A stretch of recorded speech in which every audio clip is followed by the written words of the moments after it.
go! For the final time, we are green!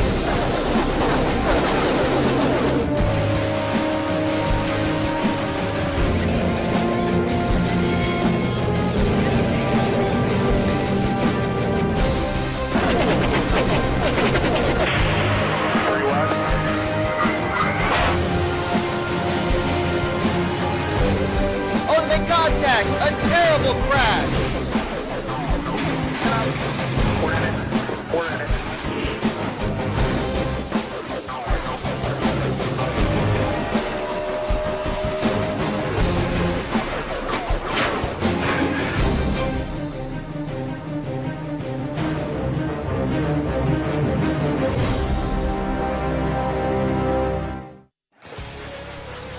In baseball, they have the World Series. In football, they have the Super Bowl. In hockey, it's the NHL Stanley Cup playoffs. Those all take place at the end of the season. But here, in NASCAR and in the NNSCRA, we have our finale at the very beginning of the season. This is the Great American Race, the Daytona 500, ready to come to you live for the last time on the NNSCRA Sports Channel here in the Snickers Cup Series. We have had 9 different Daytona 500 winners, never had a repeat winner. We got a lot of those former winners of this particular race in this field today. Could we be looking at another first-timer, or will for the first time and the last time there be a repeat winner in the Great American Race? We have been leading up to this with qualifying, pole day qualifying, the Budweiser duels. A lot of great racing has gone on this week. Now we're ready now to find out what's going to happen when you put 42 elite drivers on track for 100 laps of racing. Normally we have 50 laps of racing here in the past seasons, but since this is the last Daytona 500, wanted to do something a little bit special. We upped it, up the ante to 100 laps. Who will be the one to take the checkered flag at the end of those 100 circuits around this 2.5 mile super speedway? Danny Wells and Chris Washer both survived their respective Budweiser duel races.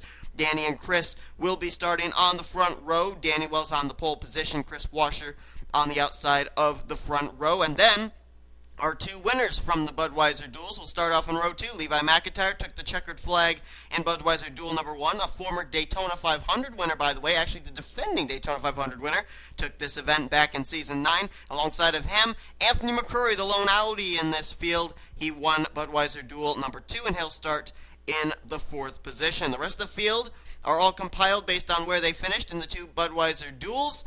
We are going to now show you your starting lineup on the bottom of your screen as we now go down track side to get the command to fire these engines up. Please welcome your Grand Marshal, Chris Evans. Drivers, start your engines!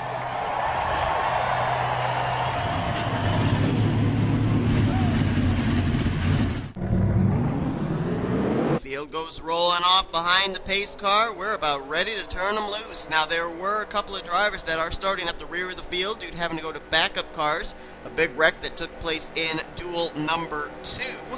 And they include Charles Sanford, who is a former winner of this event, by the way. Won this event back in season 8. Cody Lamas, as well as Sean Galligan, Jacob Lawler, who took this event back in season 4. Also, our Sprint Unlimited winner, James Qualls, and then our 2 rookies this season, G.J. Curtis and Austin Mongold. So who's going to win the Daytona 500 here in Season 10? I mean, every driver wants to win the Daytona 500. That's always something that seems to be on their wish list, their bucket list, whatever you want to call it.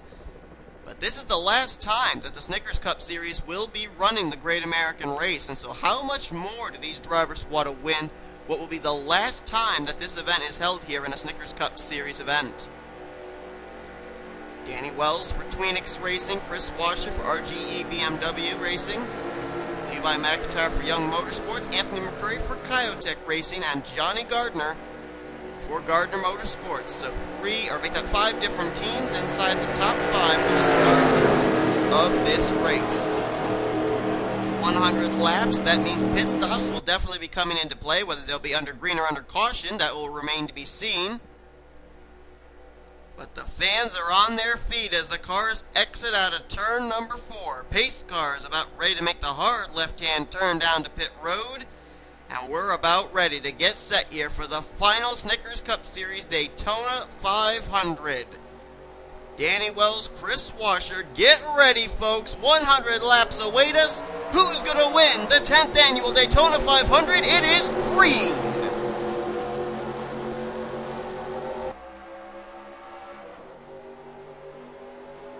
And just how racy these guys are going to get early on, because remember, as I said, 100 laps is a long ways to go here. So these guys have to pace themselves.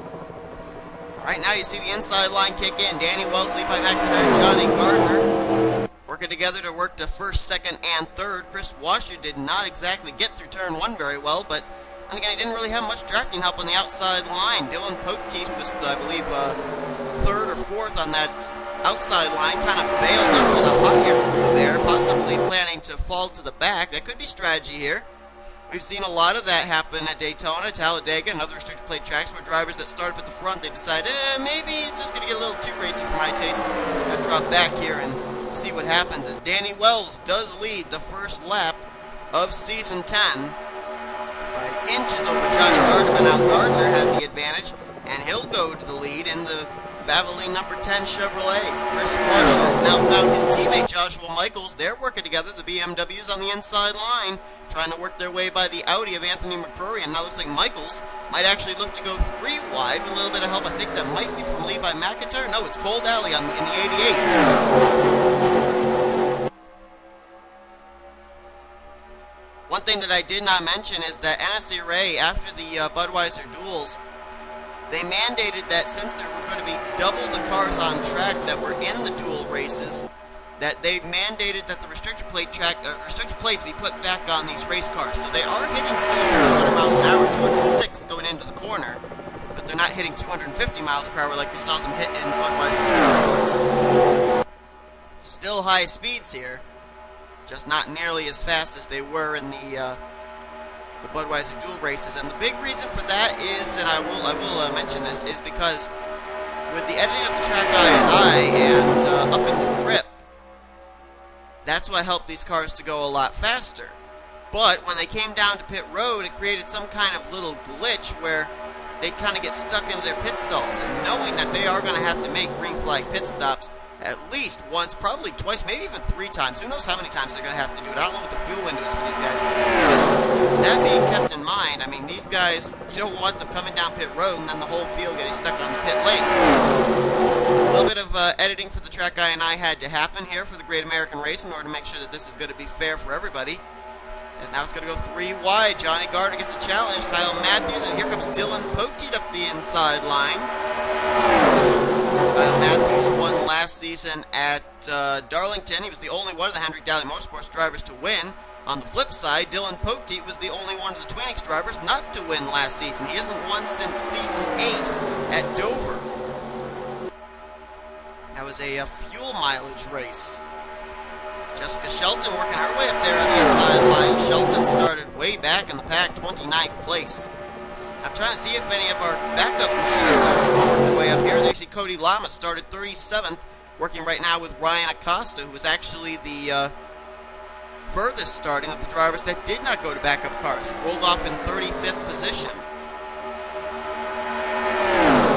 Cody Lama's working with James Silverfox as well. So a number of drivers who started out in the late 30s have now worked their way up, and it looks like they are now into the top 10. Going to lead that lap, so now 2 Twinix drivers have led a lap today. And that is our 3rd different leader of the day. Danny Wells led the first lap. Johnny Gardner led up until the point of Dylan Poteet taking the lead. So 3 different leaders. This season's point standings do get based off of bonus points. If you lead a lap, you get an extra bonus point. So Wells, Poteet, and Gardner so far have 1 extra point in the bank, as Levi McIntyre, former winner of this event, defending winner of this event, as a matter of fact, now working with Dylan Poteet in the inside line. Then it's the Ford of James Silverfox out of Cybertron Motorsports, working there with fellow Ford Levi McIntyre. Now steps out of line. Dylan Poteet's got some help coming. Joseph Cole in the 52 on the inside line, battling for the 4th position with Cody Lamas. He's got Lyndon Wright right behind him. And then Levi McIntyre's teammate Dylan Young working his way up the inside line there in the Dr. Pepper Ford. A bit of a breakaway at the front, two-car tandem, Dylan Poteet, James Silverfox. Those two were teammates for a number of seasons in the Mobile Cup Series when they both drove for Turner Motorsports. But now Silverfox wants to take a turn out in front, and he'll go to the inside here into 3. Makes a very easy pass of Dylan Poteet. Now Poteet will have to try and tuck in line to keep the second position, but here comes a big train. A couple of Fords there, Lyndon Wright and Dylan Young, along with Dougie Shears and John Cittadino on that inside line. And Silverfox will be the fourth different leader here today. So 8 laps of racing, they've been swapping the lead around quite a bit. Been 3-wide racing all the way through this pack, but they've been able to keep it clean. So hopefully this is a sign of things to come, and we're not going to have a wreck fest here at Daytona, because these guys all want to be, I should say guys and gals, all want to be in the running for this Daytona 500 victory. And in order to do that, you have to make sure they don't make any mistakes here, because we've seen at restricted play tracks one small slip-up, one tiny mistake can have catastrophic results and end up triggering what we well know as the big one. Silverfox leads, Dougie Shears second, now there's Trent Dunham in third. That's a guy that a lot of people were looking at and wondering just how he was going to do today, because for those of you that do not know NR 2003 history, Trent Dunham and Daytona 500 go together like peanut butter and salad dressing. They are just not able to mix into a well-balanced chemistry. Trent Dunham's actually very good here at Daytona in the second Daytona races of the season. He has a former Mobile Cup Series win at Daytona during the second half of the season. He's never won the Daytona 500 here, but now we're just going to have to see if the Daytona luck continues for that one team now out of Tweenix Racing, formerly last season out of Sega Motorsports. There's another driver to keep an eye on, James Qualls. We know how much speed he brought to the table in the Sprint Unlimited. Started on the pole position and went coast to coast to win the thing. James Qualls there out of ML Motorsports. And then there's the lone Dodge he's actually racing right now. The Five Nights at Freddy's Dodge of Team Thunder. William Duncan was a two-time winner last season, and William going to try and see if he can get Dodge back to victory lane again this season. There's a lot of teams that are running a manufacturer, and they're the only one doing it. Brandon Gonzalez, he's the only Mitsubishi Lancer, the defending champ, coming back with his same team out of Gonzalez Motorsports. Anthony McCurry is the lone Audi in this field. As we just mentioned, the lone Dodge being William Duncan. And the lone Mercedes-Benz is Nathan Hudson in the 6th. And of course, Stephen Pollard III, the lone Volkswagen Jetta, and the SKF 06. James Silverfox has really been doing a good job keeping his car right here in front. There is an extra bonus point as well for the driver that leads the most laps today. Silverfox already with 1 bonus point for leading a lap. He'd love to be able to get a 2nd bonus point. As a matter of fact, James Silverfox, if you remember correctly, Silverfox ended up winning a Mobile and Cup Series event race in Season 9 at Talladega Speedway. So he knows how to get it done here at these restricted plate tracks. He went all of last season driving the 10th of Cybertron Motorsports and was winless. Dougie Shears now reunited with Michael Norman Motorsports in the 21. Went to victory lane 1 time last season for his team of Schwab Racing. But the 4 horsemen are back together. Norman, Shears, and Jones. And now 3 wide for the lead. Trent Dunham going to go for the top position. Here comes some more players up here we haven't talked about. A couple of teammates I see there out of Gibbs Walter Mayonnaise Racing. Charles Jackson in the 54. DJ Curtis, one of the Rookie of the Year contenders there in the 20. You also see Charles Sanford, 3-time winner last season. And Mercedes-Benz of Nathan Hudson now going to go 3 wide for the lead with help from Sanford.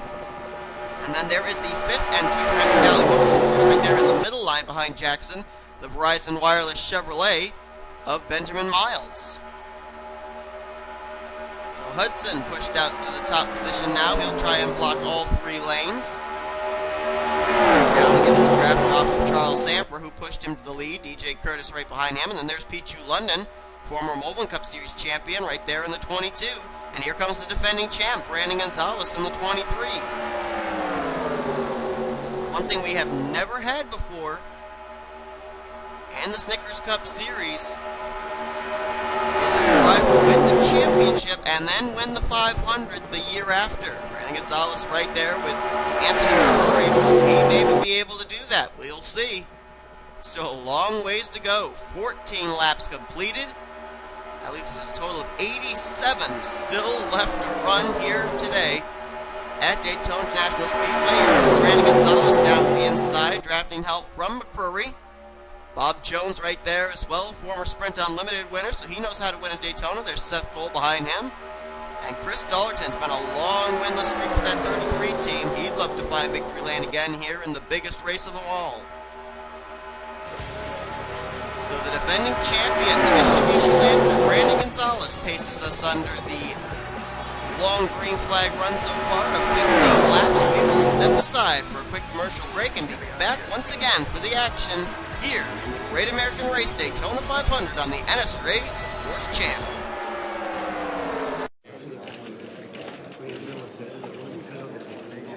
Sup? I'm Zach Buckner, owner of Fantasy Team Can't Touch This. And these are my drivers. I got the Hapster, Double A, Larson, Easy B, and DJ Craze. That's not my nickname. It is here. Questions? Where else can you take charge and join the battle of the fantasy nations? Nowhere but NASCAR Fantasy Live. Sign up at NASCAR.com/fantasy. Welcome back to the Snickers Cup Series, Season 10 Daytona 500. Rookie DJ Curtis is currently out in front pacing this field. Curtis, one of two drivers battling for this season's Rookie of the Year honors, along with the 60 of Austin Mongo, who has yet to make an appearance up here at the front.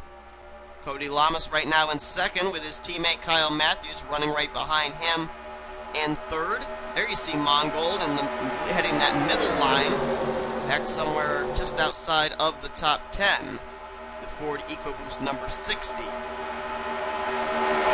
Now we got a battle for the lead. Kyle Matthews going to go down to the inside line, drafting help from Dylan Poteet. DJ Curtis very quickly bypassed, but that'll gain him a bonus point versus Austin Mongold. The way that the Rookie of the Year points work here this season, they're actually quite simple. Out of the two drivers, DJ Curtis and Austin Mongold, the highest finisher gets 2 points, and the lowest finisher gets 1 point. If they lead a lap or lead the most laps, those bonus points do get counted as well. There's their total points. So right now, DJ Curtis and Austin Mongold, if things were to finish the way they are right now, Curtis with that bonus point of leading the lap, 3 points, Austin Mongold would have 1. Is Nathan Hudson now out in front? Nathan Hudson, former winner last season. Matter of fact, since his rookie season back in Season 8, he's won at least one race every year. Season 8, it was the number 8 Ford in his rookie season with what was then Heavy Metal Motorsports. And then last season for ART, Anime Racing Team, and the number 6, which was then sponsored by Sailor Moon, now sponsored by Exocet in the British touring car throwback on his Mercedes-Benz. Dylan Poteet has really been wanting to get to the front a lot here today. Now we've got a teammate and Trent Dunham, and there's a car up ahead. Slower machine. That is Richard Johnson, who apparently must have lost the draft on the initial start of this race. This is not good for him. Sean Henley has also lost the draft in the 57, as has Michael Norman in the 3. So we got a couple of stragglers back here that apparently had lost the draft at one point or another. Maybe they got together and made some contact with each other. I'm not certain, but they have lost the draft and they're about to reel in the Kingsford Chevrolet of Richard Johnson.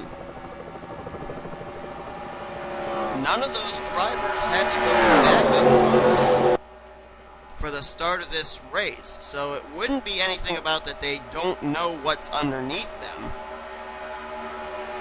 Norman started this race in 7th, Henley started 24th, Johnson started 32nd. We're about to have now 41 drivers on the lead laps. They're about to reel in Richard Johnson very, very quickly. Johnny Gardner going to try and see where that 47 is going to go. Looks like Richard will stay low. And the leaders will now drive around on the outside. Now, the thing that Richard Johnson's got to hope is that he can now keep in line with these guys, keep in their draft, and if they do encounter Sean Henley and Michael Norman, if this thing continues to stay green, then that would allow Richard Johnson to pick up some spots under green flag conditions, but that car might actually be down a cylinder or something, because they caught him awfully quickly, and now it looks like he is kind of holding them up.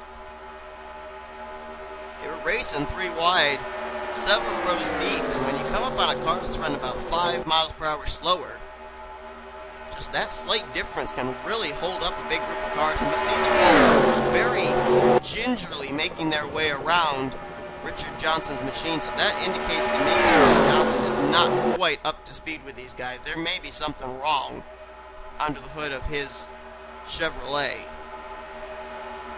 Johnny Gardner leading this thing. It's a 3-car breakaway with himself, Lyndon Wright, and Trent Dunham, but they're going to get reeled in awfully quickly because here goes Pichu London, Dougie Shears, James Qualls, and a number of others.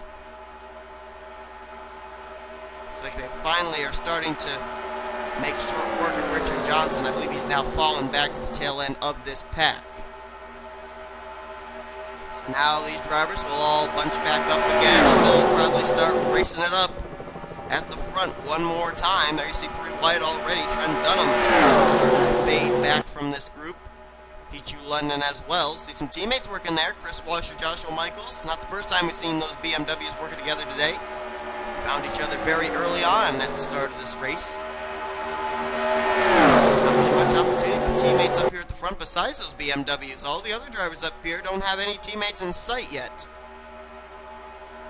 Closest one I could possibly see is James McLeod, former Daytona 500 winner from Season 5, starting to reel in his teammate Trent Dunham. But that's the only possible scenario I could see besides the drivers from RG BMW Racing that can work together. Dougie Shears up here in second. His nearest teammate is Chris Dollerton, who's also, I think, right now in the 12th position.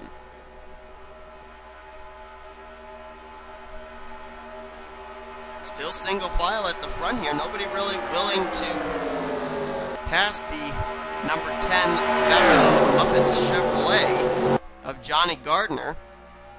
Right now Gardner leading former champion from Season 1 Dougie Shears, and this season's Sprint Unlimited winner James Qualls, 2-time winner last season Chris Washer, and the defending champion Brandon Gonzalez. That is your current top 5. Then it's Trent Dunham, Ryan Acosta, Sanford, Joshua Michaels, and Pichu London. That's the current top 10.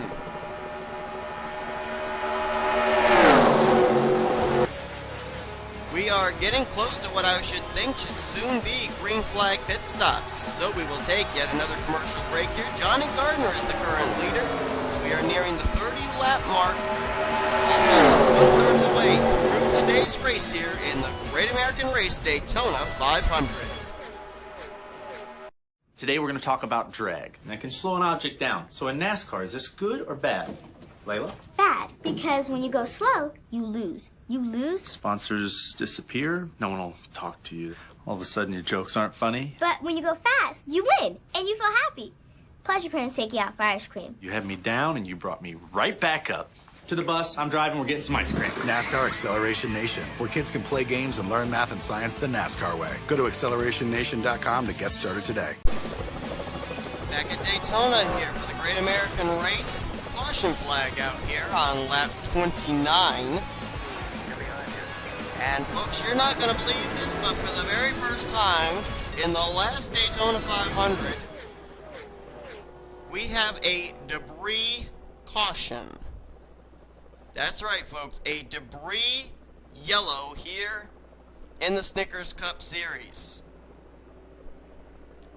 So, just nearing the lap 30 mark. And these drivers, just around the time they were starting to have to wonder when they were going to have to probably come down pit road for their first cycle of pit stops, the caution flag comes out and saves them the trouble. So undoubtedly everybody will be down on pit road this time. Johnny Gardner leading the way over Chris Washer, Trent Dunham, Dougie Shears, and Brandon Gonzalez. That is the current top 5. And I still can't get over that I'm saying a debris caution. Never before has that happened in NNSCRA. It's one of those phantom cautions where you look, try and see where the trouble was, and absolutely everybody that was on track was still running. Nobody was sideways. There was no smoke, no nothing. And it looks like one driver decided to stay out. That was Tim Walsh in the 15. I don't know if maybe he's just going to go around, complete a lap, and get a bonus point, and then probably come down pit road. We haven't really seen him up at the front for most of this race. Is Johnny Gardner in?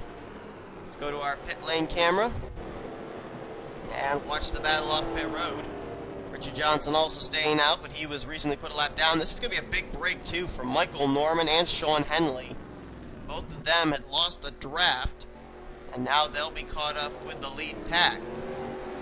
Brandon Gonzalez, first off pit road, followed by Dougie Shears. Johnny Garner loses 2 spots. Then it's Walls, Dollarton, Dunham, Washer. Top 10 will be completed by Jackson, Michaels, and Galley. As they all finish up the pit stop. Whoa! Contact there on pit road between Stephen Paul III and Sean Galligan. Contact down the right front of Pollard's Volkswagen Jetta, left front of Galligan's Hartlepool Chevrolet. Michael Norman cleaned his service. Joshua Collard done with his pit stop as well. On board there with Johnny Gardner. So it looks like Tim Walsh, I don't know if he's planned to come to pit road or not. But Tim Walsh is the current leader now. He is the second of the Gibbs Waltrip Mayonnaise racing drivers to lead this race. DJ Curtis, he was the first. So if Walsh comes in this time, that should cycle Brandon Gonzalez back onto the point.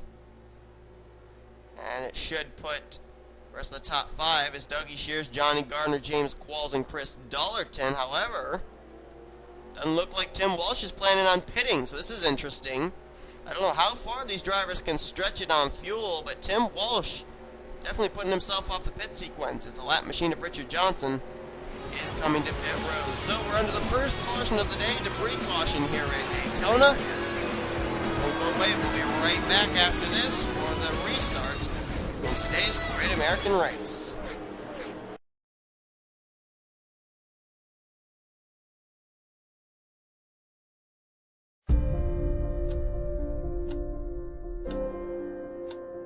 With every second that ticks by, The future is running out.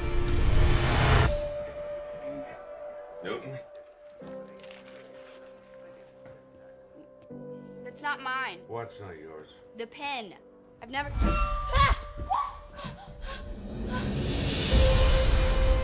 What if there was a place, Dad, I just need you to look at this. Does it look weird? a secret place, where nothing was impossible? You're not saying this! Casey, stop it!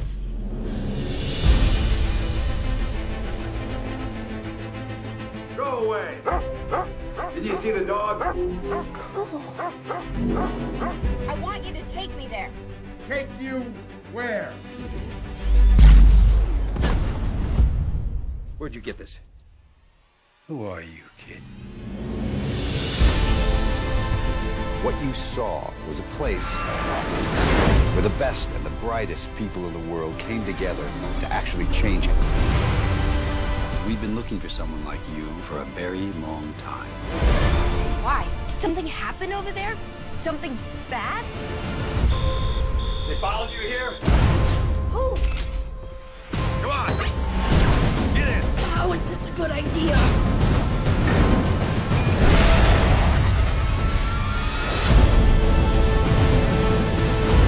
There's one way in.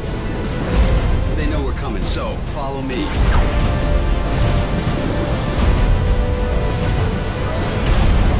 All the people, why me? He thinks you can fix the future.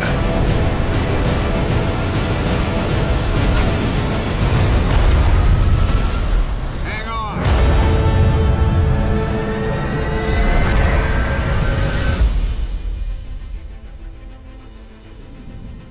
wanted to see Tomorrowland. Here it comes.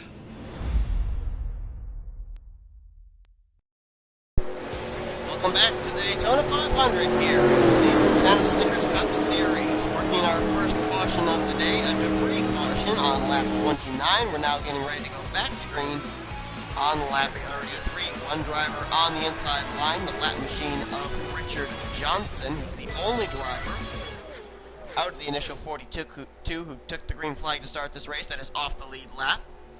A couple of drivers that were close to going a lap down included Michael Norman and Sean Henley, a very timely caution for them. So Tim Walsh will lead them down. Then it's Brandon Gonzalez, Dougie Shears, Johnny Gardner, and James Qualls. Walsh was the only driver who did not pit under that yellow flag as we are back underway here in the Great American Race.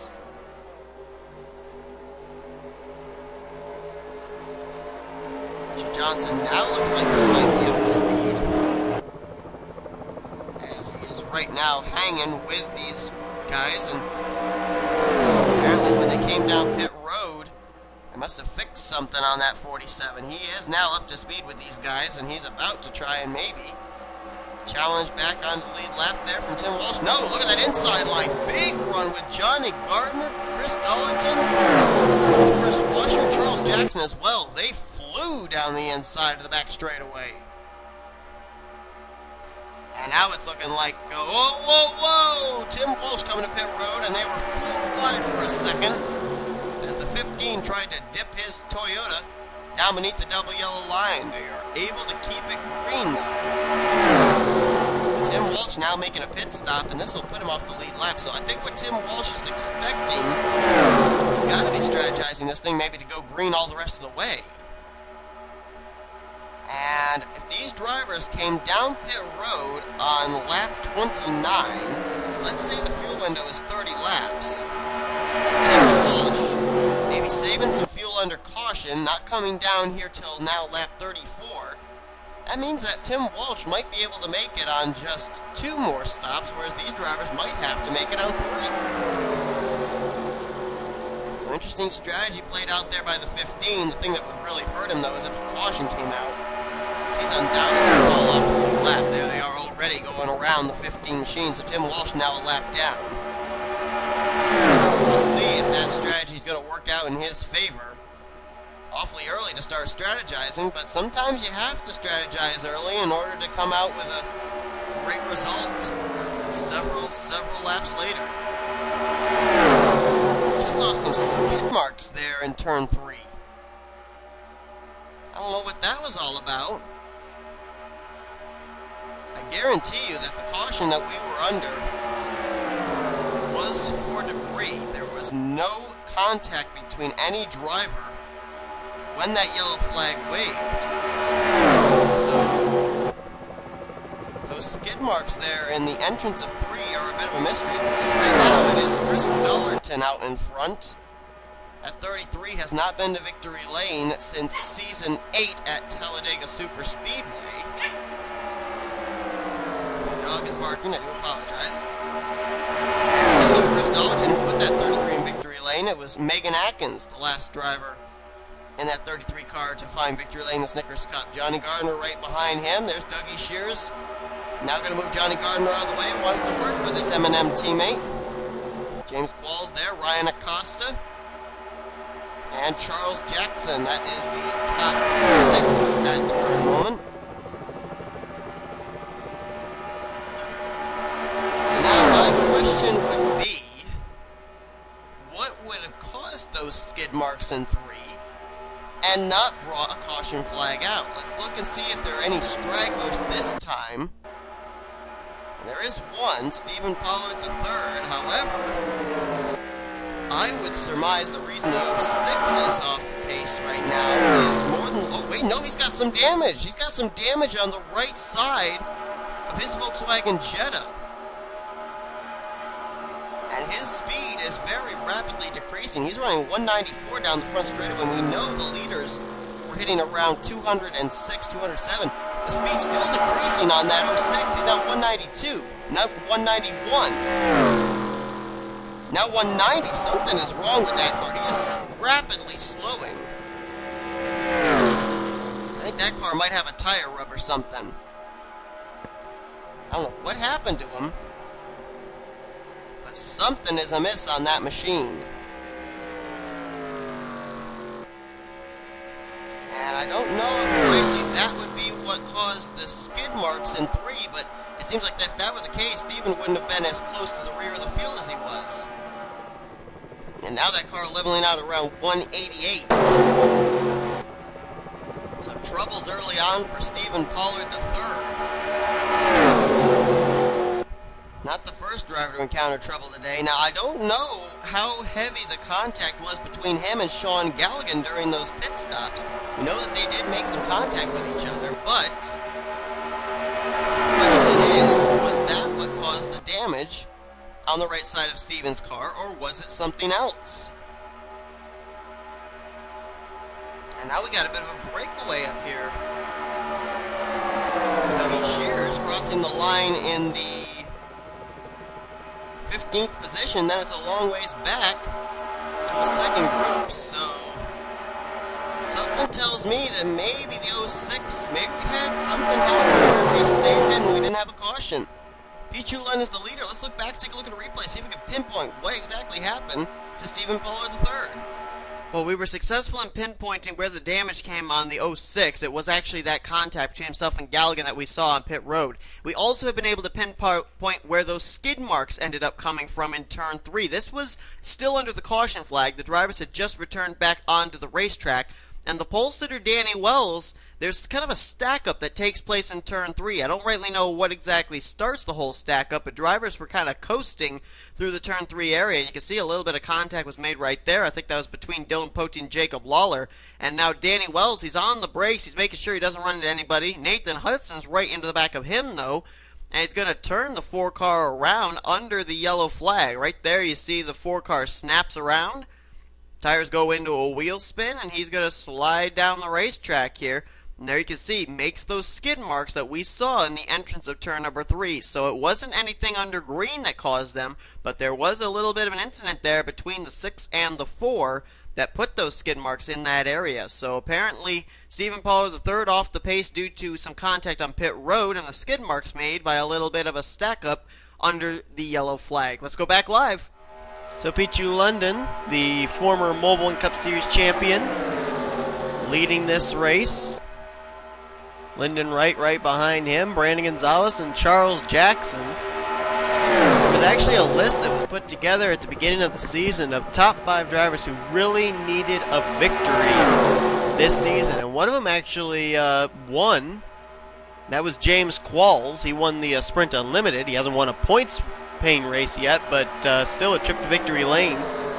The other 4, one of them was Dylan Pote, one of them was Charles Jackson, Trent Dunham, and Jessica Shelton. They were the top 5 drivers that really were ranked the most of needing to get to victory lane this season. Right now, only one of those 5 are inside the top 10 at the current moment, or make that top 5. That's Charles Jackson. Trent Dunham currently in 9th place. Things have really separated here. We've got about 15 or so cars here in the lead pack. We've got London, Lyndon Wright, Gonzalez, Jackson, and Gardner. Then you got 6th on back here with Dollerton, Ryan Acosta, Levi McIntyre, Trent Dunham, and Joshua Michaels. And then you got another group back here. That's 11th, 12th, 13th, 14th, and 15th with Qualls, Washer, Shears, Daly, and Cole. And then you got the second big pack that's being led by a couple of Fords. Joshua Collard, James Silverfox. Now these guys are way back here, I think pretty much because of the Richard Johnson machine. I think he kind of broke them up or something happened. I don't know what it was. I'm assuming it's the 47, but it appears the 47's up to speed with this group for some reason now, so I don't know if there was just somebody got out of shape and people had to bail out of the throttle or what, but whatever the case was, they have separated out here, which isn't necessarily a bad thing, because with the fuel window being somewhere between 30 to 35 laps, these drivers are about maybe 16 laps away when they hit the stripe from getting ready to start strategizing for green flag pit stops again. And one thing that we've noticed a lot here at Daytona, this is a very difficult to pit road to get onto. And if they're not spaced out, you get a lot of drivers running over each other on the entrance to pit road. A lot of drivers have a different approach to how they get onto pit lane and get themselves down to 55 miles per hour before the commitment line than other drivers do. And when you take all of those different methods of getting onto pit road and combine them together, coming off turn 4 at 200 plus miles per hour, things can get a little messy. So this might not be such a terrible thing. The only thing that it is going to kind of hurt these guys that are back in that second group is the fact that they're racing 2 and 3 wide right now. You notice here at the front, really, London, Wright, Gonzalez, Jackson, and Gardner really have all kind of settled into a single file formation here. They've been really content to just ride around. Matter of fact, they've done that back through Joshua Michaels. They were actually racing it up for around 11th place, and that's what's actually lost the draft for a couple of other drivers back there, like Daly and Seth Cole. Well, now they're going to get racy, though, up here at the front. Lyndon Wright says, I'm had enough of riding behind you, Pichu London. I'm going to go for the lead, thank you very much. Lyndon trying to look for his first win of the season. He won at the Glen last year. And now Brandon Gonzalez is going to take a turn at the front. So now, after a couple of laps of riding around single file, these guys up here in the lead group deciding to get a little racy, and maybe it could be because of what's just ahead of them. And if I'm not mistaken, that's I think, yes it is, Stephen Pollard III. They're catching up to him, so now they're all trying to find a way around him. They probably would have had a much better chance of getting around if they had remained single file, but now things are going to get a little bit interesting. Oh boy, careful! Pollard trying to find a place to get out of the way. Gardner there on the inside line, Gonzalez on the outside line. Which lane's going to move? Looks like inside line will be the lane that goes. And Johnny Gardner, for what I believe is the third time, will go out in front in the Daytona 500. One thing about Johnny Gardner, we never really saw much speed out of his machine until the Budweiser duel. He was very slow during Sprint Unlimited qualifying, very slow in the Sprint Unlimited, and wasn't exactly that fast in the Daytona 500 pole day qualifying either. Now they're getting racy here. Levi McIntyre, Ryan Acosta 3 wide as Trent Dunham will push Chris Dollerton to the front. Both of those drivers, former Oreo Truck Series champions, so they have a bit of a champion respect for each other. Raced each other many times in not only this, but the Mobile and Snickers Cup Series. And Dollerton, for the first time today, is going to take a turn out in front in the Whataburger Chick-fil-A Chevrolet out of Michael Norman Motorsports. Speaking of motorsports, there's really not many teammates up in this lead group. Matter of fact, I don't think there are any. There's no Michael Norman Motorsports teammates for Dollerton. Lyndon Wright's in a single car team. So is Ryan Acosta. So is Johnny Gardner. So is Brandon Gonzalez. Levi McIntyre's teammate Dylan Young is nowhere to be found. Trent Dunham has no Tweenix buddies up here. Joshua Michaels, the lone BMW, his teammate Chris Washer's not up here, and the same can be said for Pichu London, who is in a single car team for TA2 Racing. So all of these drivers up here don't have any friends in the way of teammates, so they're just having to work with each other as Lyndon Wright now moves back to the front. I think right at the particular moment, the bonus point for most laps led would go somewhere between either Johnny Gardner or Pichu London. Gardner's been out in front about 3 different times today. Pichu London led a good portion of this race when they were all in that single file train. So I would think it's somewhere close between them. There's still a long ways to go. We've just now crossed the halfway point of this event. There's still a long ways to go. Still a couple of possible scheduled pit stops to be made as well. We're going to come and cover the rest of the action as we're going to take yet another commercial break. Lyndon Wright is the leader of the Daytona 500 here on the Air Race Sports Channel. Marcia, what happened? Peter hit me in the nose with a football. I can't go to the dance like this. Well, I'm sure it was an accident, sweetheart. An eye for an eye. That's what Dad always says. I never said that, honey. Shut up! Time to teach Peter a lesson. Marcia, eat a Snickers. Why? You get a little hostile when you're hungry. Better? Better. Marcia, Marcia, Marcia. Jan, this isn't about you. It never is.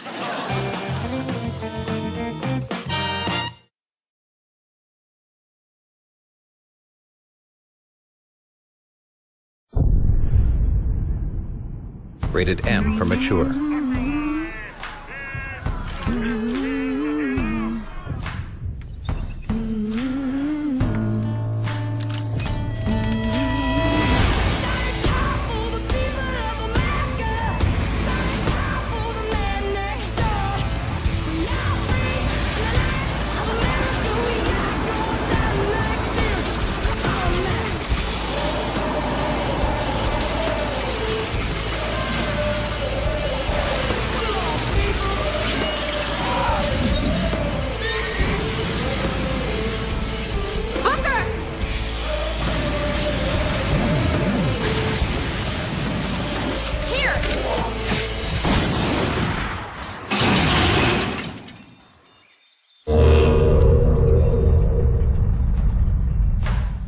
BioShock Infinite, in stores March 26th. Welcome back to the 10th annual running of the Great American Race, the Daytona 500. We have had only one caution flag during the course of this race. That was a debris caution that came back out on lap 29. It was just around the time when these drivers were starting to think they were going to have to make green flag pit stops. Well, we are nearing that session again, and drivers will probably have to be coming down pit road at some particular point or another. Now, the field usually gets spread out after the cycle of green flag pit stops take place. Then it takes them a while to bunch up, but already the field is very much spread out. We only have 10 drivers up in this lead pack. First place right now, Pichu London. The tail end of this draft, Johnny Gardner in the 10, as now Chris Dollarton goes for the lead. Rest of the field, 11th place right now, John Cittadino heading that second pack, and they are about 3.5 seconds behind these top 10. There they are, Tim Walsh now leading the head pack there. He's a lap down. Tim Walsh deciding to stay out under last caution and then had to make a pit stop. He's waiting for all these guys to have to pit so that way he would cycle back around the lead lap.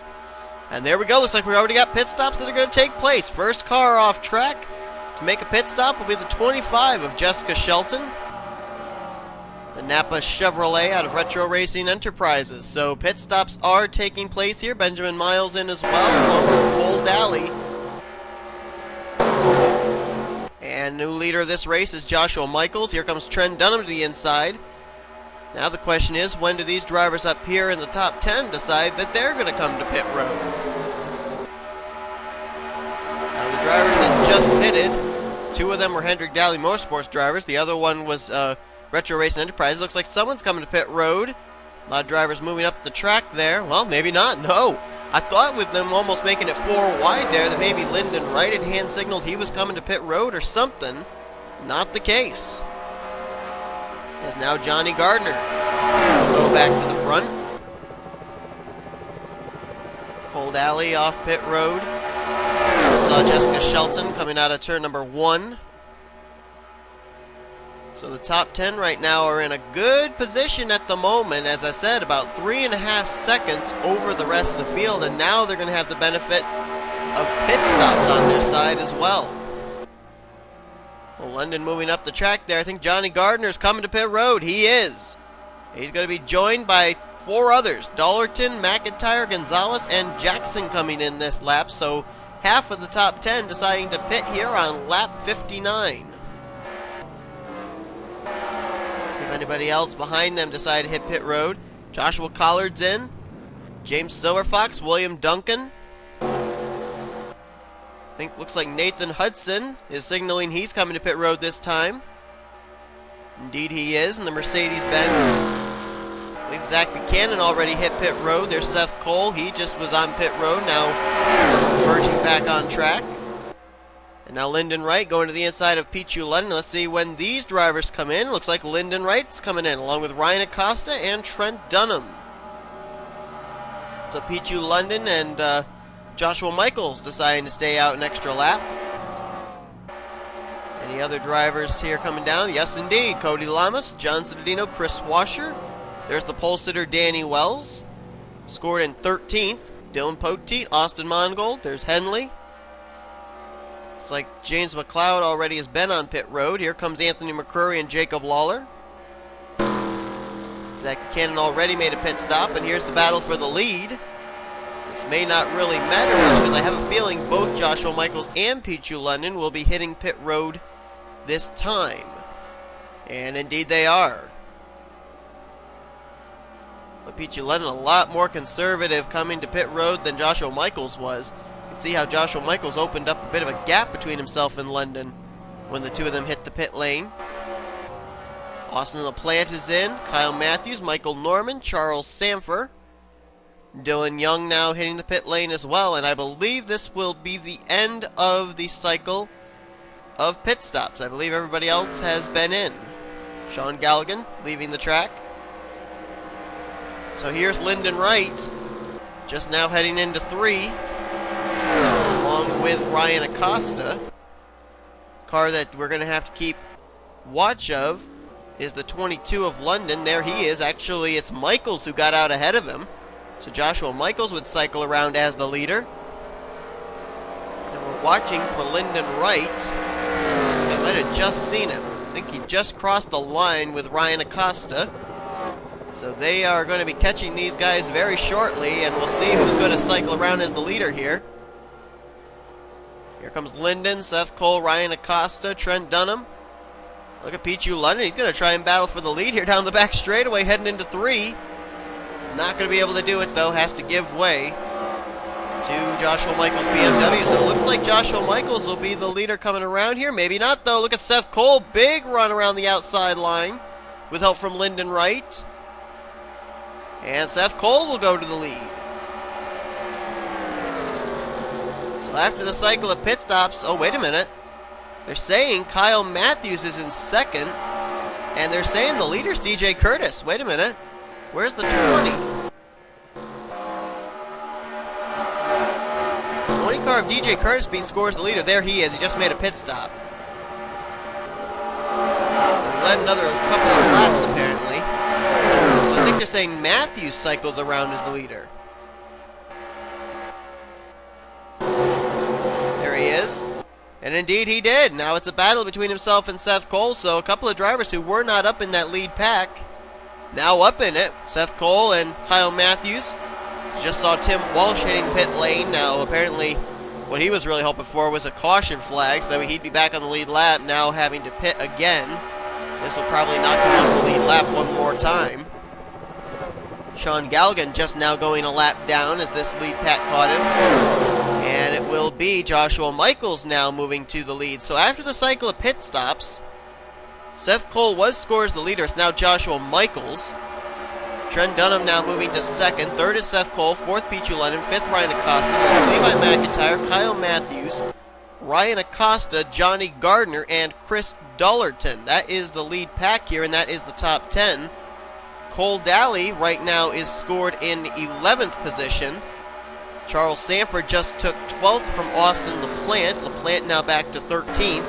14th place will be Bob Jones. 15th is James Silverfox. Brandon Gonzalez 16th. 17th Charles Jackson. 18th Michael Norman. 19th is Jessica Shelton, and John Citadino completes the top 20. Then 21st is Cody Lamas. 22nd Joshua Collins. 23rd place will be William Duncan. 24th Chris Washer, and 25th is Dougie Shears. Danny Wells, the pole sitter, all the way back at 26th. 27th Benjamin Miles. 28th place is James Qualls. 29th DJ Curtis. 30th is Sean Henley. Dylan Poteet, who was up here at the front for quite a bit, now back in the 31st position. Austin Mongold by himself in 32nd. 33rd place is Dylan Young. 34th Anthony McCrory. 35th Nathan Hudson. Jacob Lawler runs 36th. 37th James McLeod, a couple of former Daytona 500 winners there, just trying to work together. 38th right now is Tim Walsh, who I believe is just barely on the tail end of the lead lap. He's about to lose 38th place, though, to Zach Buchanan. now moves Walsh back to 39th, and both of them in trouble going a lap down to the new leader, Trent Dunham. Cars that are currently scored a lap down are Sean Galligan. He is currently in 40th. Richard Johnson a lap down in 41st, and Stephen Pollard III is in 42nd, and now Tim Walsh is a lap down, and Zach Buchanan about to be the same. So after this time around, it looks like we'll have a total of 37 drivers still on the lead lap. Everybody that took the green to start this race is still running. Nobody back behind the wall yet, and the leader now is Trent Dunham. These drivers their first pit stop was on lap 29 and lap 30. This time their pit stop was somewhere between laps 65 to 66, pretty much. Maybe some as early as 63. So that tells me that it's right within that 30 to 35 lap range. So it's going to be questionable on whether or not these drivers are going to be able to make it on this tank of fuel to the end. Next time by, a total of 22... Wait, did I say 22? I meant 32 laps to go. Lyndon Wright now out in front. Drafting help there from Trent Dunham. Now in this group, there's actually some battles for position going on between Zach Buchanan, Sean Galligan, and Tim Walsh. They are actually battling for what would I believe be the 38th position. Right now that's currently being held by Zach Buchanan. Galligan in 39th and Walsh in 40th. Just to confirm that is indeed the case. Here comes Chris Dollerton down to the inside on Lyndon Wright. Kyle Matthews now in this group, Seth Cole in this group, them getting into it due to the green flag pit stop cycle. So something they did worked out for them to be able to merge with this lead group. Might have been a cleaner pit road for them to be able to come down, not as much traffic, or it could have just been the fact that they had fresher rubber and it allowed them to get around the racetrack a little bit faster and be able to be up here with this group. So now we got a couple of new players into this thing in the 24 and the 52, and that's going to be a bit of good news for one driver in particular, and that is Trent Dunham, because he's got Seth Cole up here in this lead group now, and now also, even though it's not exactly where Galligan wants to be, Sean Galligan is a Tweenix teammate to Trent Dunham as well, so the cards in play right now, at least in the favor of the driver of the Sonic Boom Chevrolet. Just saw one car. Okay, that was Stephen Pollard III. He just went down to the inside. It almost looked like somebody spun. Next cars that the drivers that are on the lead pack would encounter would be Jacob Lawler and James McLeod, who just hit the start-finish line. Not going to be too long before Dollerton and company will encounter them. Boy, those two former Daytona 500 winners, they were actually consecutive 500 winners. Lawler in Season 4 and McLeod in Season 5. They are hoping and praying for some kind of a caution. They want another debris caution. As now Zach Buchanan, this is a battle to get back on the tail of the lead lap, and now he will get there. Now he's another driver that really wants a caution flag. As there you see Tim Walsh trying to do the same, race his way back on the tail of the lead lap. They can cross the stripe ahead of the leaders, get a caution flag. They would be back at the tail end of the longest line. And Johnny Gardner going to use those drivers that are now on the tail end of the lead lap to move his way to the front past Chris Dollerton. Things are getting very interesting here, and we're getting close to 3/4 of the way through this event. I thought 100 laps was going to be a long race. Quite honestly, this race has flown by, and I think a good reason for that is because we've only had one caution flag. It was a debris caution, and since then we've gone clean and green. Since lap 33, Levi McIntyre now to the front, trying to win back-to-back Daytona 500s, and here comes Trent Dunham back to the inside again. Whoa, getting a little bit of block put on him by Zach Buchanan, who is still hoping for that caution flag to get him back at the tail end of the longest line. Not going to let anybody get past him here, leader or otherwise. And now Pete London going to use the block of Buchanan to be able to get to the inside for the lead on Trent Dunham. And if I'm not mistaken, I think I just saw a couple of drivers actually starting to catch up this lead pack. Is that William Duncan? Yes, it is. We're actually about to have more drivers in this pack. There you see the Dodge of Duncan currently in 11th. He has caught on to the tail end of this draft, and the same can be said for Bob Jones, his teammate Michael Norman. There's Cole Daly, a couple of teammates in Austin LaPlante and Joshua Collard, James Silverfox. This group is starting to catch the lead group. Charles Jackson, Charles Sanford, Cody Lamas, and Brandon Gonzalez also there. So we're about to have maybe a big pack of cars here once again. Could have as many as 20 machines in the lead pack, not counting those 3 drivers of Buchanan, Walsh, and Galligan, who are currently lap down cars in this lead pack. And then if these drivers end up catching those other 2 machines of McLeod and Lawler, who are currently just about maybe half a straightaway ahead of them, then we could have just as many as maybe 25 to 30 drivers in this pack. And that all with a potential 1 more pit stop to go. Look at Seth Cole, Joshua Michaels, former teammates from last season working together there. Seth Cole drove the 52 BMW for RGE BMW Racing last season, a couple of races. Split that ride with the Alex May.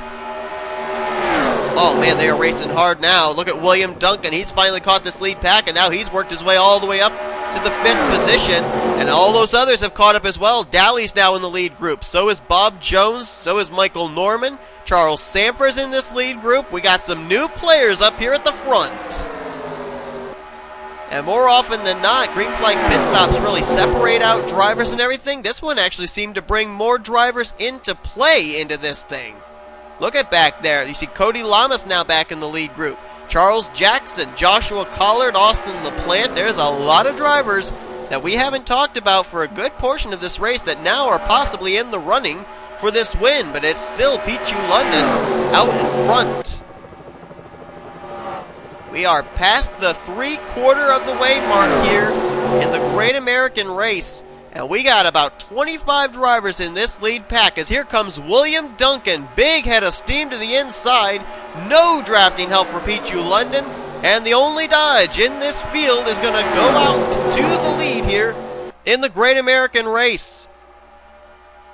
We are going to take our final commercial break, and then we'll be right back for non-stop action to the finish. Commercial free after this, folks. Don't go away. We are in the home stretch of the 10th annual Great American Race Daytona 500 on the NNSCRA Sports Channel.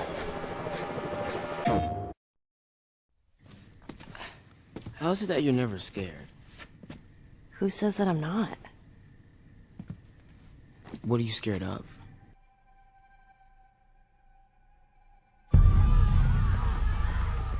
Do I need to remind you what is out there? Once upon a time, I had somebody that I cared about. And in this world, that sort of shit's good for one thing. Getting you killed. I need something smuggled out of the city. Jesus Christ. It's just cargo, Joel. How do you know them? I just want some simple gear enough to set me on my way. I reckon it's got something to do with that girl. It's got everything to do with that little girl. Can't be any worse than in here. Can it? God damn it! We're shitty people, Joel. It's been that way for a long time. No, we are survivors. This is our chance. It is over, Tess! What are you so afraid of? You're treading on some mighty thin ice here. What do we do? You make every shot count. You see, I believe everything happens for a reason.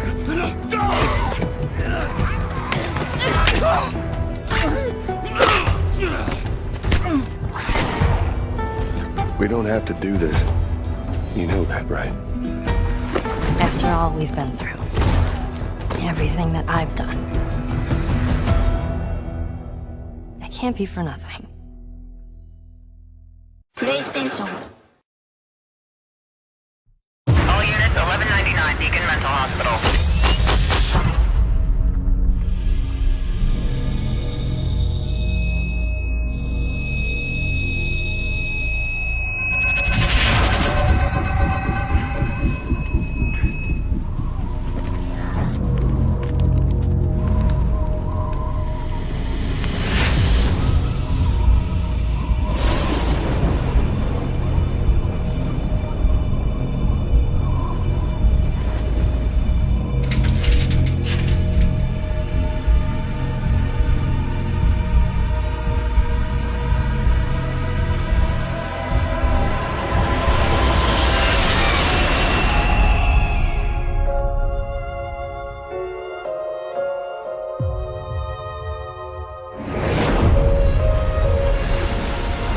There's something wrong with this place.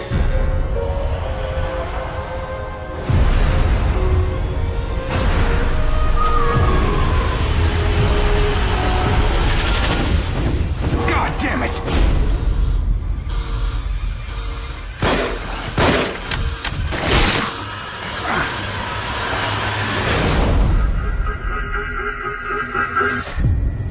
Doctor?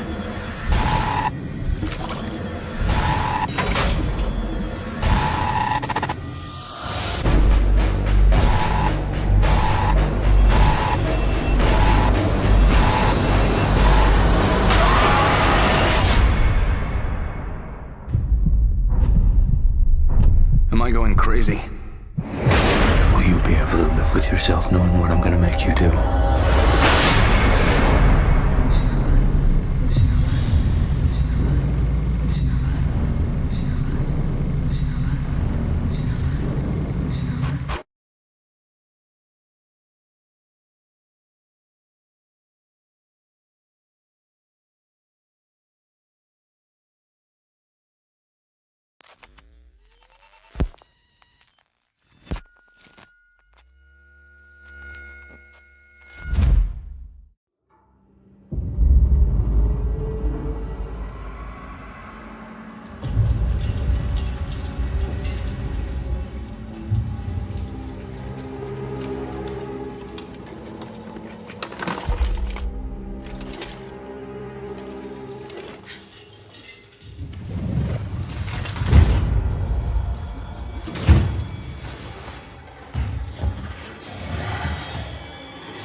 Just a couple of laps away from our sprint, 20 to go. Jacob Lawler and James McLeod have been caught. They are now grouped with this lead pack of drivers. That leaves about 5 lap machines that are in this lead pack. The rest of the drivers are battling for the win here of the Daytona 500. Next time around, the sprint 20 to go, which means we are commercial free from this point all the way to the checkered flag. Trent Dunham is the current leader. Joshua Collard right now lined up in second. Charles Jackson crossed the line third last time around, with Brandon Gonzalez, Cole Dally the top 5, then Kyle Matthews, Bob Jones, William Duncan, Seth Cole, and Michael Norman, the current top 10. But there are a number of drivers that are still in the hunt for this. About 25 or so drivers on the lead lap in this lead pack, but still the question of whether or not one last pit stop is going to have to take place. If you're just joining us, we have been under the caution flag only one time today. It came out pretty early at lap 29, and it was a debris caution. Since that time, every single driver that has taken the green flag to start the race is still running. There are a number that are a lap down now. I believe a total of 7 drivers are off the lead lap, but everyone is still running, and now we got a pretty good battle going on here for the lead. Closing in on the end of this race, Bob Jones now to the front, and he's got his teammate Michael Norman with him. Both these drivers out of the same motorsports group of Michael Norman Motorsports, and they are 1-2 now at this particular point. Ryan Acosta now moving to third, and Tim Walsh, Zach Buchanan, the 15-09, they are both off the lead lap, but they could come into play into this. And you know what an interesting thing is, too, is that if we do end up having to have pit stops here, I don't know if we're going to be able to make it the whole way or not. We're going to try and see if we can get some information from the crew chiefs down on pit road, but I'd love to know if these drivers can make it or not. If they cannot, this race could end up very similar to the Season 4 Daytona 500, and that was when, I believe it was Barney Ward was en route to a Daytona 500 victory, and his younger brother Ben Ward had just completed a pit stop, merged back onto the track right in front of older brother, took him out, and it was Jacob Lawler who capitalized on taking that victory. So, you know, if we do have pit stops here in the remaining laps of this race, right down near the end, will we see history repeat itself 6 seasons later? Here comes Pichu London back to the front. Undoubtedly, the best car out in the lead is that 22. Pichu London has been out in front for most of this race. He, Johnny Gardner, have pretty much been the two that have paced the field for a good majority of this race. And right now, Pichu London's got Charles Sanford pushing him to the front. Sanford, a former Daytona 500 winner, took the Daytona 500 back in Season 8. And Charles Sanford trying to become the first ever repeat Daytona 500 winner. He's got Kyle Matthews right behind him. Matthews has found his teammate in the 88, Cole Daly. So Hendrick Daly Motorsports finding each other late in this event. There are a number of drivers still back there that we haven't quite seen work their way up to the front, but they are there in contention, including Austin LaPlante in the 43, James Silverfox in the 91, and don't count out the defending winner of this race, Levi McIntyre. That Scott's Turf number 99 Ford is still right there in the mix, and he's actually starting to make a charge in the inside line, trying to work his way to the front with Cody Lamas. And okay, here we go. Cole Daly has just hit the pit lane with 16 to go. So the question has been answered. There will be a money stop. One last pit stop for these guys before they can make it to the end. Bob Jones, former Sprint Unlimited winner, passes former Daytona 500 winner Charles Sanford once again for the lead. Field a little spread out from about 8th place on back due to having to give some room to the Nationwide Chevrolet of Cole Daly that just hit the pit road. So now the question is, when do the rest of these guys come in? Will they be coming in this time? Let's watch and cycle through, see if anybody hits pit lane here on lap 85.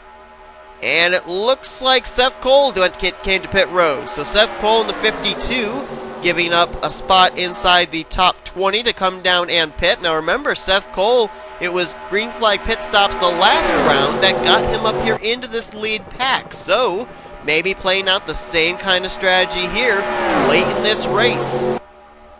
And we see drivers merging back onto the racetrack. I believe that might have been Cole Daly coming back on track. Yes, indeed it was. So Cole Daly coming out ahead of these guys, actually, that's good for him because more than likely when this thing cycles around, he'll be back in the lead pack with these guys. Let's see if anybody out of the top 3 is coming to pit road. Will Jones, Sanford, or Matthews dive down to the pit lane? No, they won't, and it doesn't look like anybody in that lead pack hit pit road this time. They'll go around one more circuit at least, and there is a total now of 14 laps remaining. Seth Cole and Cole Daly hit the pit road. There is no way that these drivers can conserve enough fuel to get around 14 more circuits, 13 and a half now on the back straightaway. They are going to have to pit at some particular point in time. Look at Charles Sanford using the Cole Daly machine as a pick, trying to get to the lead. Maybe trying to get to the inside line, though. Maybe he's going to pit. Let's see. Sanford may be positioning himself to be able to get to pit road. Let's see if the Coke Vanilla Chevy's coming to pit road this time. Nope, that was actually just trying to make a pass for the lead. Looks like Sean Galligan, lap car, going to come to pit road as Seth Cole is now going to go a lap down to these guys. He just recently made a pit stop, as did Cole Daly. So once these guys pit, then Cole and Daly should be back on the lead lap. Brandon Gonzalez now going to use the Seth Cole machine as a pick. Sean Henley just ahead. My dog is having a fit, but never mind. Here comes Levi McIntyre with a run to the inside. Cody Lamas, who he's been working with for the past 5 or so laps, now going to push him to the lead. Pichu London right there, James Silver Fox, all these guys still yet to make an appearance on pit road, and it looks like, well, looked like the 22 was thinking about it, but instead going to stay in line behind Levi McIntyre. And McIntyre out in front now. I think it's the first time that Levi McIntyre has actually led a lap today. So the defending winner of this race out in front, and now he's about to have to give way to undoubtedly the dominant car of the day so far. Pichu London, Shell Pennzoil Ford, but here comes another Ford. It may be a Ford 3 wide here. James Silver Fox recruiting some help on the inside line, and he's going to rocket up the inside to the front out of turn 3. Help from Brandon Gonzalez and Ryan Acosta. Still waiting for drivers in this lead pack to pit, and here comes one. Kyle Matthews now on the pit lane in the 24. He was another driver like Seth Cole who got up into the lead pack after the last round of green flag pit stops. Jessica Shelton, James McLeod, and Benjamin Miles just made pit stops as well. If I recall correctly, I believe that Shelton and Miles both ended up pitting together the last cycle. I think Cole Daly was actually with them at that time. Daly pitting a little bit earlier on this cycle, as now they're about to catch up to a couple of teammates, Sean Galligan and Sean Henley, trying to draft with each other, and they're going to create a little bit of a blockade here for these guys. They separated the two Tweenix drivers, but Henley kind of held up that high line, and here we go. Now we got drivers coming to pit road. Gonzalez is in, along with Joshua Collard, Levi McIntyre, Ryan Acosta, Zach Buchanan, Charles Sanford, Cody Lamas, Bob Jones. William Duncan just ran into the back of. Austin LaPlante ran into the back of him coming to pit road. Now he's got damage, as Charles Jackson's in as well, and Austin LaPlante all crunched up. Apparently did not get on the brakes soon enough and ran into the back of William Duncan's Dodge. So now Duncan's got damage. They're going to try and repair that. Austin LaPlante on pit road. And he's out of the race, is Austin. This late in the race, just about 10 to go, and we have a retiree from this race, Austin LaPlante. And here come more drivers to pit road. Austin Mongold is in, along with Dylan Poteet. And Pichu London, again, rolling the strategy, staying out a little bit longer. He did this before under the last round of pit stops, but we do have a retiree from this race with about 9 laps to go now, and it is Austin LaPlante. What a tough break for him. Had gotten up into the lead pack, was running inside the top 20, had a shot at winning this thing, and now he is out of the race after a pit road miscue, coming down onto the entrance of the pit lane, and William Duncan, damage on his machine will probably hurt his aerodynamics as well. Just shows you that they can mind their P's and Q's for 90 laps, but then when it comes down to 10 to go, they are going to do everything they can to try and get themselves in the best position. Apparently, Austin LaPlante felt that he could slow down to the 55 mile per hour speed limit a lot quicker than William Duncan did, and right into the back of him. Looks like Trent Dunham also stayed out that lap, and I believe they're saying Michael Norman is the leader now. Did Michael stay out an extra lap? Looking for the 3. I think that was him right there. And indeed it was. He's staying out for an extra lap here. Getting some drafting help, too, from Seth Cole and Cole Daly. So this could help Michael Norman. Norman will undoubtedly be hitting pit lane this time. And there you see the hand signal. Seth Cole, Cole Daly move up to the outside line, giving the WWE Chevrolet plenty of room to get onto pit road. Michael Norman going to put it right down as quickly as he can. Wow, he looked like he was a little bit fast coming onto pit road. I don't know if he quite got down to 55 miles per hour, but that's up to the NNSCRA scoring on pit road to determine. And into his pit stall he comes. So now comes the question of who's going to come out first. And I think DJ Curtis, yeah, DJ Curtis stayed out an extra lap too. Now he's in. So the lead should cycle back around to either Michael Norman, Trent Dunham, or Pichu London, I would assume. Norman now leaving the pit lane. There's Dylan Young, Austin Mongold, Dylan Poteet, some drivers who had lost the lead pack and now are just barely on the tail end of the lead lap. And you saw there in the rear of the camera view there was Pichu London. And here comes the parade. Here comes the train out of turn 2. London, Silver Fox, McIntyre, Lamas, Acosta, and Gonzalez. There's a lot of Fords in that group right there. 4 out of the top 6. Pichu London moves back to the lead. Silver Fox into second. McIntyre is third. Lamas fourth. Acosta fifth. Gonzalez is in sixth. Then it'll be Gardner seventh.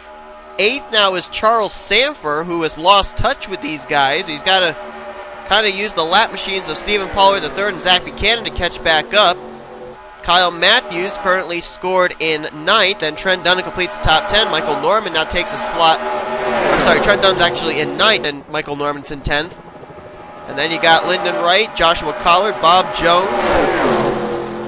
Anthony McCurry is now a lap down in this lead pack. So too is Sean Henley. They're actually 33rd and 34th.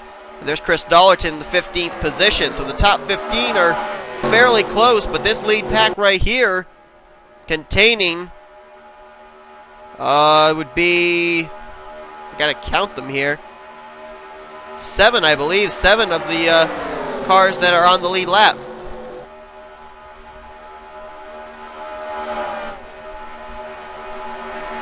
Pichu London now going to get a challenge from Cody Lamas. First time the Lowe's Chevy has been out in front all day. And as these cars are running laps on the track, my dog is running laps around the pool table. All right, everybody's in a racing mood.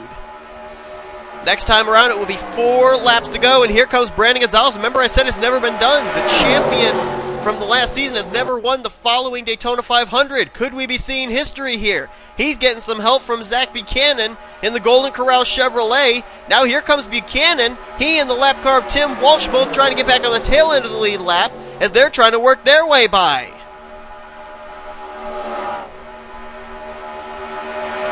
Charles Sanford is now caught on to the tail end of this lead pack. So now we got 9 drivers up in this lead pack. Actually make that 8. And we're coming up on some traffic here in just a moment too. That's that threesome of Dylan Pote, Dylan Young, and Austin Mongold. 28th, 29th, and 30th right now on the tail end of the lead lap. See Trent Dunham back there. He's trying to latch on to the tail end of this pack. And I believe that was right behind him, Kyle Matthews. It is. And you got Lyndon Wright, you got Joshua Collard, Bob Jones, Michael Norman, and Chris Dollerton. Good chance for Michael Norman Motorsports to work together. 27-3 and 33 awfully close, but time's running short. 3 to go as they just hit the stripe. Leader right now is James Silverfox on the inside line. The 15 and 09 are on the tail end of the lead lap, and they could play a big factor into who's going to win this 500. Now it's Silverfox to the lead, getting some help from McIntyre, but here comes Charles Sanford. Does he have any help down the extreme low line as Trent Dunham is now caught up to this lead group? So now the top 9 are in this lead group, with 2 drivers on the tail end of the lead lap, Tim Walsh and Zach Buchanan, who just now fell a lap down again to the leader, James Silverfox.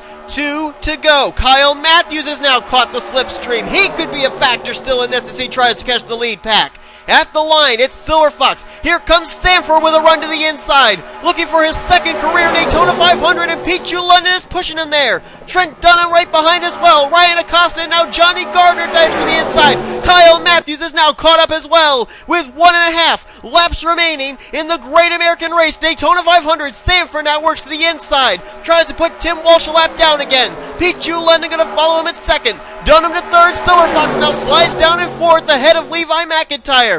Top 5, top 6, single file coming out of turn 4 as they work around the lap machine of Walsh.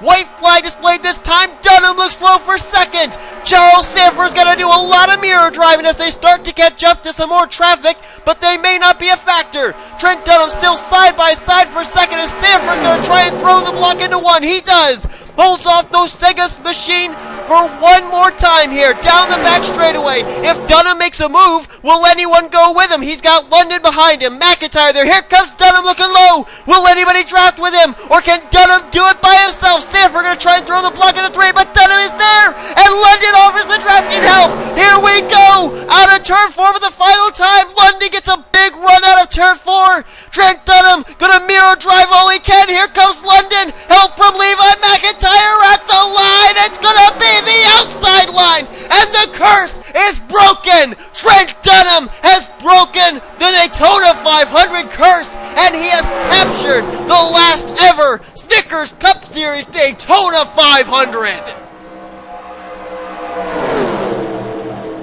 What a storybook ending in the last ever Snickers Cup Series Great American Race. Trent Dunham had to draft his way back up to the lead pack, put himself in position, and bypassed a former Daytona 500 winner and held off the dominant car of the day at the line. Half a car length, 3/100ths of a second officially. Trent Dunham has broken the curse, and he is going to Daytona 500 victory lane in the Snickers Cup Series. He decided to fold up Sega Motorsports for the final Snickers Cup Series season, moved over to Tweenix Racing, and what a race, what a win, what a start to the season for Trent Dunham. Man, and look at the top four. Trent Dunham, who stayed up pretty much in the top 10 all race long, put himself in the right place at the right time, takes the win, outduels Pete London, who undoubtedly was the strongest car out in front all day. Levi McIntyre, the defending winner of this race, gets third, and a former winner of this event 2 seasons ago, Charles Sanford, is going to get the 4th position. But what a race. 100 laps of absolutely incredible racing. Green flag for the majority, only one caution, a debris caution. Green flag, pit stop, strategy everywhere, and at the end of the day, it's the number 1 finishing in position number 1 in the Great American Race. Unbelievable. What a great job by some other guys here. James Silverfox right there in the top 10 at the end, gets a solid top 5 for Cybertron Motorsports. Ryan Acosta, his single Ford team, a great run of 6th. Kyle Matthews in 7th. Johnny Gardner, that car was strong out in front as well. Kept that car up in the top 10 all day. 8th for him. How about the defending champ, Brandon Gonzalez, comes in here to the Daytona 500 to try and defend his championship. He comes away with 9th. And Cody Lamas continues his consistency from last year. Another solid top 10 run for him in the Great American Race in the 10th position. But the man of the hour, the man of the day, is Trent Dunham, breaking the Daytona 500 curse here in the Snickers Cup Series. If this is a sign, folks, of what's to come in this final Snickers Cup Series season, I cannot wait to find out what happens next. Next week, we pack it all up and we head across the country to West Coast Racing at Auto Club Speedway. Hope you'll join us for that. I'm Seth Cole signing off. Here comes your official Fisher results, your rookie standings, and overall standings heading into next week, as you've been watching a production of the NNSCRA for the last time in the Great American Race, producing the Daytona 500. Offline racing at its best. We'll see you guys at Auto Club. I'm out.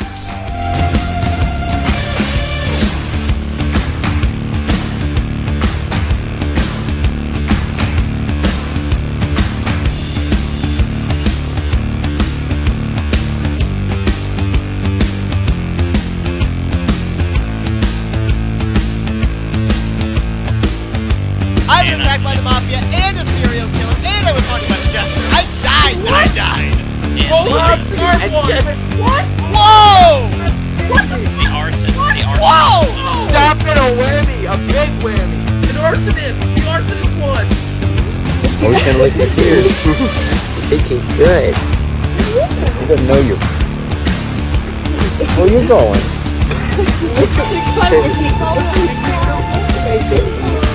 Can I just now?